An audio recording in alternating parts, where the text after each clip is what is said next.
So the developers released some pretty interesting news about a new patch, but I also think it is going to get delayed. Okay, so I'll start with the status report about the new island, and not sure if I'm seeing this correctly, but on that screenshot, it looks like is it some type of custom wrap on the M21? Okay, so let's go back here. Okay, so it's going to have autumn weather setting. Now, I hope they're not going to overdo it, because one major problem with the Arma Reforger engine is weather looks great when it's really rainy or when it's really sunshine, but everything in between, like the slightly overcast weather like you see here, looks really bad, because I think their graphics engine, it blows out the shadows too soon in overcast weather, which makes everything look pretty bad, because without shadows it doesn't look right. Okay, then it hints at some volcanic features, and oh wait, what was the other thing? Something about, oh yeah, see, some of the structures that they showed off in concept art, they're actually going to model them, and some of them are pretty big, because if you look at the screenshot, this appears to be some pretty large structure, because that's a character. See, that's a window. I think there's going to be some pretty large structures in the game. And then you see custom camo for Soviet side. Let's look at this a bit larger. That's some type of woodland camo for the Soviets. Some custom vehicle paint. Additional content. And Kolguyev, favorite official game modes, and maybe even something new, but more on that in the future. Now, what's really cool here, if you look at the screenshot, I speculated in the previous video whether the concept art that you could see in ArtStation of some of the buildings that are broken down would actually be in the game like that. And it appears, at least from the outside, they're going to add some type of slightly destroyed buildings like in the concept art. So that's pretty cool. But the question is whether the interiors also be that detailed. Now, the other new thing on that screenshot appears to be the Soviet RPG-22 launcher, which is that one.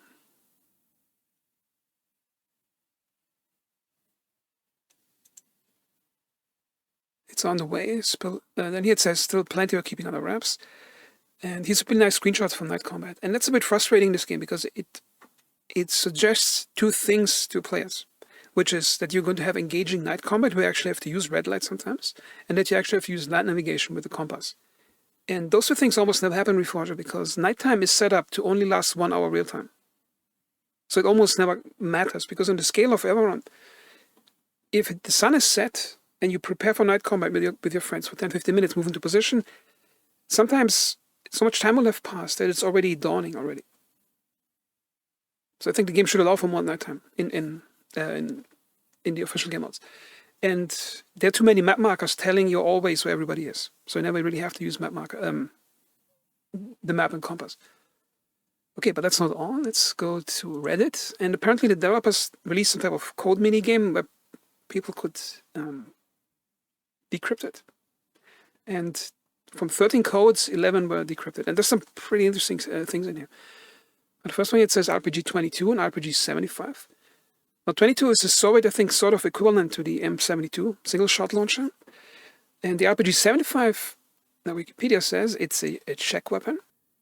It's a recoilless gun, because I think most of the acceleration from the charge happens in the tube. So it doesn't have a rocket motor that flies with the thing, I think. Now, how that will play different in gameplay, I don't know, because in terms of weapon power and range, it appears similar to what we have already in launchers. But it's pretty cool to have like a custom launcher. And then here's a pretty big one, moving on vehicles. Now that's a weird case where I think the developers took a shortcut to avoid extra animation work, and this is possibly one of the only, well, the only occurrence where it actually leads to better gameplay. So what do I mean by that?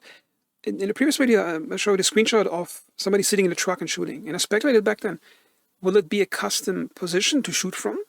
Or will it just be you being able to be in the vehicle where you want as it's moving? And I think that's what they did, because this way they save animation work. They don't have to make a custom pose for every shooting position, for every seat position, because the characters are facing with their backs to the outside of the vehicle. So they probably went, okay, let's just glue the character to the vehicle. So in the net code, the character moves with it instead of just sliding off. And it actually leads to really cool gameplay, because now you can freeform position your gun where you want on the vehicle. So that's pretty cool when you're in the truck. I'm not sure how it's going to be in the car, because I think in cars it's still going to be you're sitting in the car and you get a shooting animation or shooting animation blending set on top where you can, from a normal seating position, use your weapon. At least I hope they're doing that. I hope they're not skipping it for normal vehicles where you're sitting in a normal car, because that would be pretty lame if they skip that. Now, new uniforms, that's the Soviet woodland that we saw. The new rocket types for the RPG-7, probably some type of anti-personnel warheads, because the current warhead is mostly against armored vehicles, and in most cases it's overkill, because most things in this game you're shooting at, and most things you can't kill in this game, would already be dead from some type of anti-personnel warhead. Disassembly of turrets, so that's a pretty amazing thing, which means you can probably disassemble turrets, put them somewhere else, and build them up again, and have some machine gun team carrying around the weapon. Now, there's two ways this can go. One is they go super amazing with animations where you can like physically carry like the M2 machine gun, the gun itself without a tripod, on the shoulders or somewhere with both hands. But they probably won't do that. They probably just will do it like in Arma 3, where you just despawns the gun and it turns into 3 backpacks you can carry. Which is also a good solution, but it would be better with animations. But I could be wrong, perhaps they're doing that. But the gameplay implications are pretty great, because then you can take your M2 machine gun or some Soviet gun and put it where you want. And for example, you want to have a mobile and somewhat concealed anti-aircraft system. Like you drive up a hill or a ridgeline where enemy helicopters are going to fly over, and then you can shoot it down with it. Then anti-personnel mines, okay. I mean, spin the list, that's good to have that stuff. Then establishing bases. I think it's going to be that freeform base thing. And the interesting part here is it's going to be there's probably going to be 2 networks of capable towns that you have to cap, and a separate network of bases within certain ranges of each other to connect the logistics. Then group and soldier roles. I'm not sure if I hope it's just going to be some type of label you can put on a player or on a group. So on the map it's visible, okay, that's a truck driver, that's the logistics group. I hope it's not going to be some fixed loadout system or something, because that would be really bad. Then vehicle salvage. Probably just an extension of holding despawn vehicle to get the supply points back, but being able to do it outside of a base in some way. Maybe a repair truck can eat the vehicle in some way, and then you get a supply points. Supply scarcity, not sure what that means, because in frontline bases in conflict they're always scarce, but they usually tend to pile up in the rear bases. And task system overhaul. Now, I'm not really excited for that one, because in no Arma game the task system really mattered for me in gameplay. It's like a nice UI thing to tell you where to go, but in Reforger I actually like that you don't have to depend on a task system. Like, I think most of the organization happens by you spawn, you drive down the road, you see another player walking on the road, you stop, jumps in the car, and you make up a plan as you're driving. Which I think is a more organic type of organization gameplay. And the one thing I want to say about delays, why I think it's going to get delayed. Because you can see here in the status report, it says it's on the way, which means, to me, that sounds like we have a delay, but here's some nice pictures to keep you engaged. And here, of course, there's still plenty we're keeping under wraps. They wouldn't say that if it's out next week, okay? They wouldn't say that.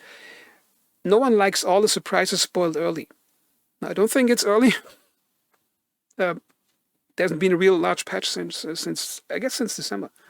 Because the official patch, was it February or March? Is just the December patch out of experimental. And we can't wait to show you more in the future.